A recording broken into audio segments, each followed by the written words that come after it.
محبي قصة بطل، مرحبا بكم. وليد الركراكي طلقوا عليه لقب راس لافوكا، ولكن انا غادي نعطيه لقب جديد وهو المنقذ. خليني من انه وصلنا لربع النهائي لكأس العالم، فالامر اكثر من ذلك بكثير. تبع معايا المقطع كامل حتى الاخر حيت كاين بزاف ما يتقال. كيف انقذ وليد الركراكي المنتخب ومسيرة حكيم زياش الكروية. 31 من شهر 8 غتقوم الجامعة المغربية لكرة القدم بأهم قرار في تاريخها، وهو تعيين وليد الركراكي مدرب للمنتخب الوطني. والمهمة ديالو يكون فريق في 3 أشهر فقط قبل المونديال. مهمة كتبان صعيبة بزاف نظرا للحالة اللي كان فيها المنتخب. لقى فريق مشتت بدون هوية وبدون روح، بالإضافة إلى لاعبين مهمين بعاد على المنتخب لمدة طويلة. لكن خلال 3 أشهر فقط المنتخب المغربي غيتغير تماما، ولينا كنشوفوا منتخب بدون صراعات أو خلافات تافهة داخل أو خارج الملعب. ولينا كنشوفوا روح أخوية بين جميع اللاعبين، ولينا كنشوفوا روح قتالية داخل الملعب. لاعبين مصابين ومع ذلك كيبغوا يلعبوا بدون خوف، ولاعبين قادرين يموتوا على التوني،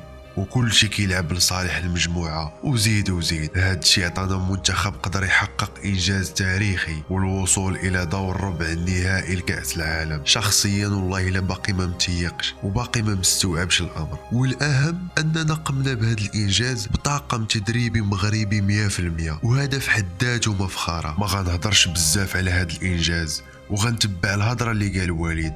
باقي ما درنا والو، وانا متاكد ان شاء الله اننا غنفوزوا على منتخب البرتغال. ودابا تبعوا معايا مزيان حيت خاصنا نعطيو لهذا اللاعب حقه، وتعرفوا علاش قلت لكم ان وليد انقذ مسيره حكيم زياش الكرويه. بغيت الراي ديالكم كاملين في هذا الموضوع. تاكد انك وضعتي اعجاب للمقطع والاشتراك معنا الا كنتي جديد. ونبداو. غنطرح عليك واحد السؤال: واش عمرك شفتي حكيم زياش كيتقاتل بهذه الطريقه سواء مع المنتخب او الفرق اللي مر منها؟ اكيد الجواب هو لا. هذا الاداء الرجولي بالنسبه لي هي دليل براءه حكيم زياش، وانه كان ضحيه تسيير وفكر قديم. صراحه فاش تعمقت بزاف في قصه زياش، وسمحوا لي غادي نقولها، لقيت ان المغرب ظلموه بزاف. داكشي علاش فكرت مزيان في العواقب اللي غتكون مورا هذا المقطع، لكن ما كتهمني حتى شي حاجه، والحقيقه خصها تتقال. بعد الاداء الرجولي والمستوى الرائع اللي قدم زياش ضد المنتخب البلجيكي، طلع المدرب وليد الركراكي في الندوه الصحفيه وقال: من قال لكم ان التعامل مع حكيم زياش شيء معقد؟ بالعكس،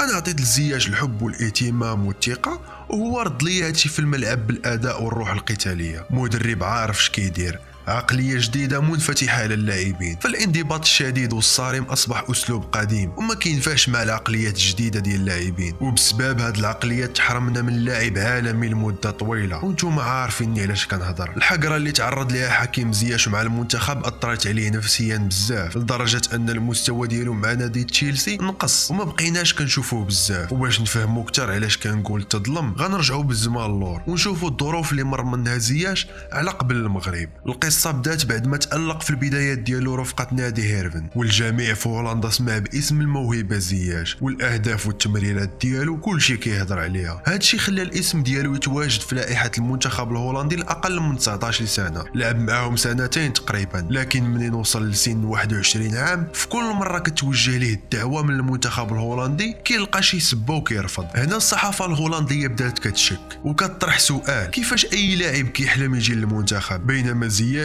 ما كيبينش الرغبه ديالو، كيتهرب في كل مره كيعيطوا ليه؟ الاجابه على هذا السؤال غتكون عباره عن صوره كتجمع المدرب المغربي بدو الزكي رفقه حكيم زياش. خبر انضمام حكيم للمنتخب المغربي نزل كالصاعقه على الجمهور الهولندي، لدرجه ان وسائل الاعلام الهولنديه قالت انه مجرد غلط وان المسؤولين بالمغرب ضغطوا عليه. لكن زياش خرج بتصريح تاريخي وقال: الاختيار ما كيكونش بالعقل، كيكون بالقلب. انا اختاريت المغرب بدون تردد، ومن ديما كنحس براسي مغربي. من بعد هذا التصريح التاريخي بالنسبه ليا، الاذاعات والجرائد الهولنديه بقات كتهضر فقط على زياش، ما بغاتش تصرت ليهم. 19 اكتوبر 2015 حكيم غيخوض اول مباراه ليه مع المنتخب المغربي في اكادير، وما كانش عارف شنو كيتسناه في هولندا. فبعد العوده ديالو للديار الهولنديه، زياش غيتعرض لمضايقات كثيره في شوارع هولندا، حتى من جمهور النادي اللي كان فيه نساو كل ما قدم حكيم زياش للنادي وتهجموا تكلموا عليه في العديد من المرات، وهذا الشيء راجع للحملة الكبيرة اللي قامت بها الصحافة الهولندية. فلا حديث آنذاك إلا عن زياش، ولاو كيتسناوه بعد نهاية كل مباراة فقط باش يوجهوا ليه أسئلة مستفزة ويحاولوا يضغطوا عليه أكثر. وما نساوش المدربين اللي وصفوه بالغبي، ما كانش بالسهل عليهم يشوفوا لاعب بهذا المستوى كيضيع منهم، وهما كانوا عارفين القيمة ديالو. والدليل على ذلك أن أول شيء قام به المدرب داني بلين بعد تعيينه مدرب للمنتخب الهولندي سنة 2015 هو محاولة ضم زياش بأي طريقة للمنتخب. لكن حكيم كالعادة كيجاوب وكيقول داني بليند تقدر تضغط عليا كيما بغيتي، لكن لن ألعب للمنتخب الهولندي. وهذا فقط ملخص للأحداث اللي وقعت لزياش داخل المجتمع الهولندي. فكيفاش اللاعب تحدى وصبر على هذا الشيء كامل، نفضلوا عليه مدرب أجنبي ونسمحوا ليه يطرد لاعب بهذا المستوى ويحرمنا منه الأسباب تافهة. فبالنسبة لي تغيير المدرب حاليلوزيتش كان متأخر، وهذه ماشي أول مرة يتم حرماننا من زياش في المنتخب، فحتى في عهد هيرفي رونار تم استبعاده لمدة طويلة. ورغم هذا الشيء كامل، ورغم أنه أعلن الاعتزال ديالو دوليا في قرار نهائي، إلا أنه في أول اتصال من وليد قبل مباشرة العودة للمنتخب. وبصراحة العديد من الناس كانوا كيقولوا يقدر يكون المشكل من حكيم، لكن ها هو المدرب وليد الركراكي كذب الجميع وعطانا أحسن نسخة من حكيم زياش، واللي ولينا كنشوفوه كيدافع وكيتقاتل يلعب 90 دقيقة بنفس الريتم ما شاء الله. فما هو السر وراء هذا التغيير؟ السر هو أن وليد عارف الظروف القاسية اللي مر منها زياش، فماشي بسهل تفقد الأب ديالك في سن صغير في بلاد الغربة وتمر من طفولة اللي صعيبة بزاف. وليد عارف هادشي واستعمل العاطفة والتقرب من زياش كتر وعطاه الحرية. وهذا هو دور المدرب، خاصو يتعامل مع اللاعبين على حساب شخصية كل واحد. وكل شيء لاحظ الأجواء اللي ولات في تدريب المنتخب، أجواء مرحة وأخوية لكن ممزوجة بالجدية والانضباط. شخصيا كيبان لي باللي وليد الركراكي كان منقذ المسيرة حكيم. اللاعب كان في مرحله خايبه بزاف خصوصا مع نادي تشيلسي اللي ما بقاش راضي على الاداء ديالو، لكن الان وبعد الاداء الرائع اللي قدم في كاس العالم فاكيد ان زياش غيرجع للمسار الصحيح، وكيتسناوه عروض من انديه كبيره في العالم. فاش كتكون مرضي الوالدين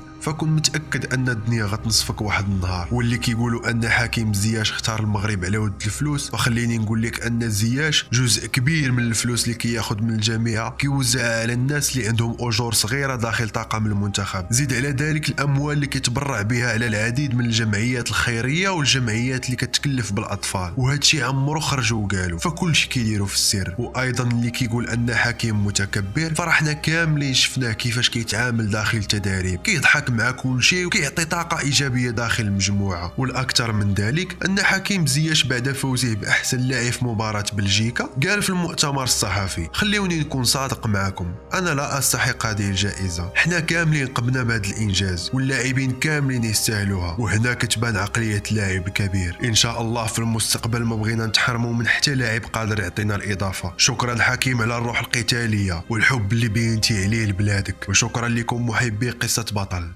كان معكم منير، الى اللقاء.